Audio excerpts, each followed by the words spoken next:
Fans hoping to see the arrival of a mini Gaga are out of luck. Lady Gaga has denied the rumors that claim she is having a baby. It turns out that the singer isn't with child after all, but her fan base was treated with some good news. She may not be expecting a baby, but we can expect new content from her. That's right, Gaga has announced her next album. The shallow hitmaker took to Twitter to joke, "Yeah, I'm pregnant," with #LG6.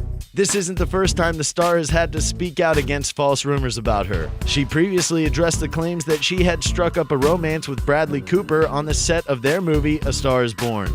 Gaga insisted during her appearance on Jimmy Kimmel Live that she and Bradley were only acting as their characters from the flick during the performance. The Born This Way singer also slammed social media and stated that it is the toilet of the internet.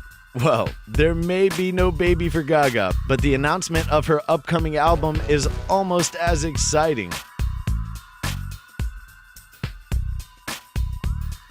If you like and subscribe to our videos, there's a chance your favorite celebrity will follow you on Twitter. We can't prove that, but we're saying there's a chance.